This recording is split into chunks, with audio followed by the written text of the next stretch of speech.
Hello there.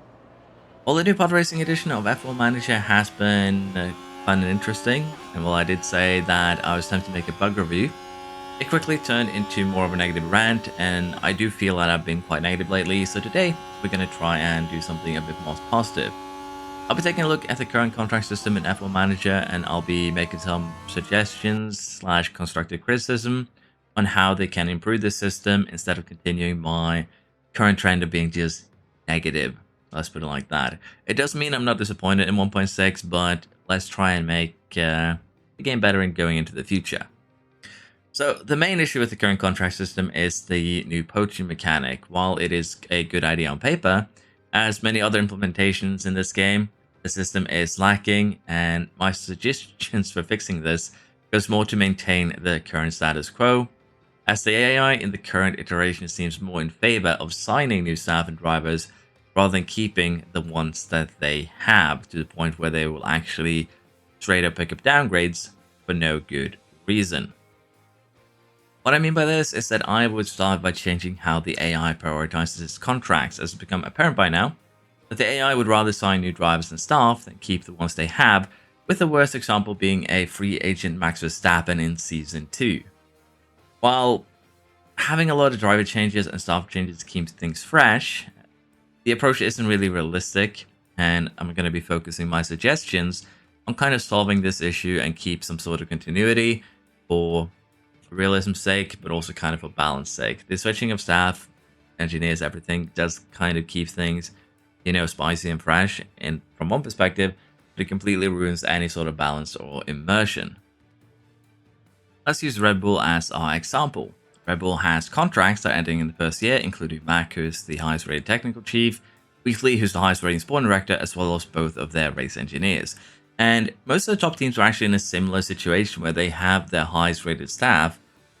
Contracts end at the end of the first season, and it does create a musical chairs type deal that benefits the player more than anything, as you can put together amazing staff going into the second year without any real challenge or difficulty.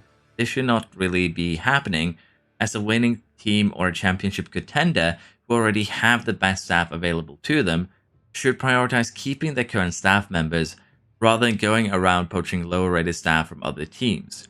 You will of course have incidents where, Ferrari or let's say Aston poaches a Red Bull or Ferrari team member, but generally this doesn't happen every season, and that is actually what is going on right now with the game.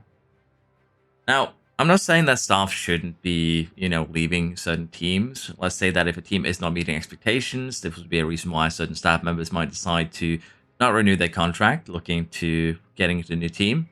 But that's going to be a little bit harder to implement, and will probably require a whole new system to manage staff/driver happiness in relation to contract renewals. The Mentality system is trying to do this, but honestly, it doesn't really have any effects other than you can send them less offers. And mostly though, a team on the up and up, meeting their goals or exceeding them, should try and poach staff and drivers from other teams, provided they are, upgrades, and also within budget. So how would we actually go about making this happen? And my suggestion is as follows. Split the year into 3 periods. January to April would be a grace period, where the AI and perhaps even the player do not focus too much on contracts. May to August would be a contract renewal period, where the AI would be focusing on trying to maintain their current staff by renewing their contracts, or for those teams that overperform, try and see if there are any outgoing contracts for, higher rated teams that are potential, have poaching potential, or for teams that underperform, they might need to start looking for new staff, as the current ones aren't going to be renewing their current contracts. Basically, you would be getting a bit of a, how should I put this? It would be a stability period where teams that are performing well will be able to maintain the staff. Teams that are overperforming will be looking to get any, good staff from teams that are underperforming, and it would go around in kind of a more balanced way of doing it rather than the current system, but it's probably going to be still a little bit hard to implement.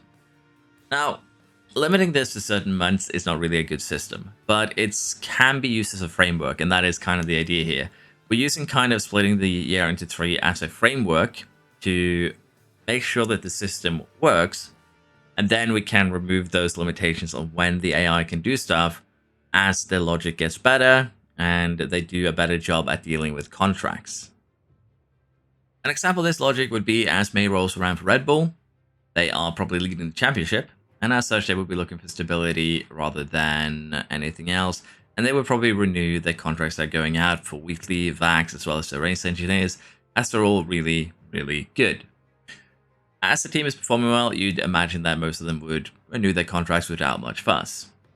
On the flip side, let's say that a team is performing poorly and has found themselves in fourth place from an unexpected first. This is once again Red Bull we're talking about. And in this case, I'd say the staff should consider delaying on that renewal and as such become open to being poached.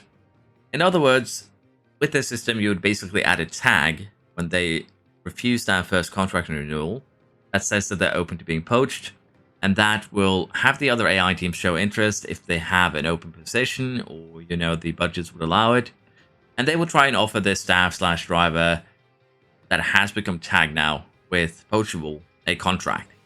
If the contract is good enough, the staff or the driver is poached, and if not, they renew with the current team towards the end of the year.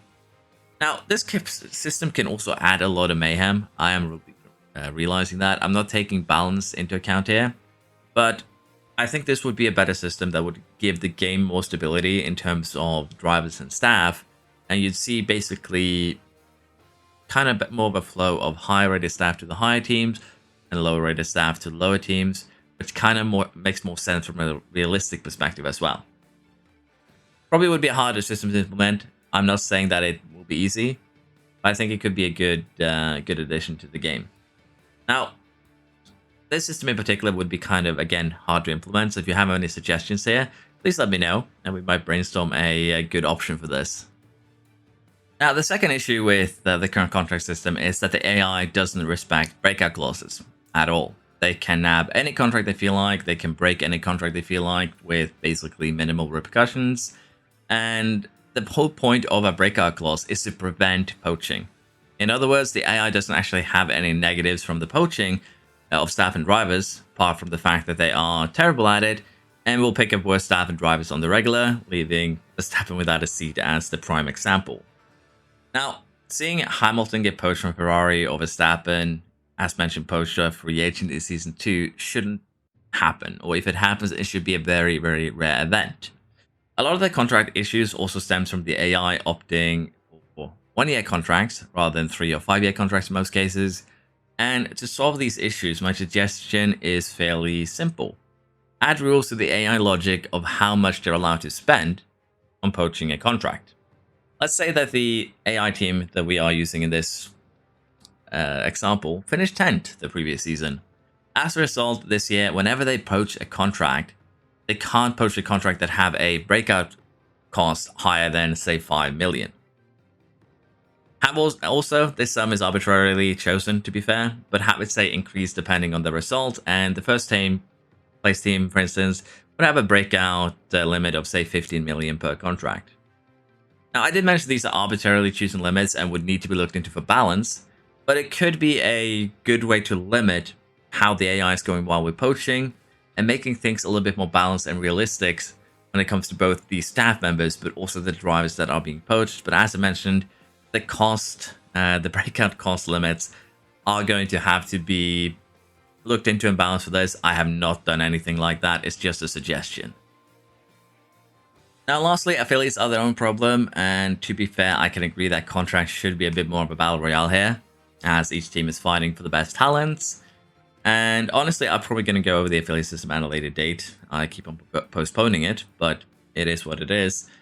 And basically, again, the contract battle royale that is happening everywhere should probably just only happen to affiliates, if even there. Affiliates should probably just care about how quickly they can improve with the benefits given by whoever's offering them an affiliate contract more so than anything else.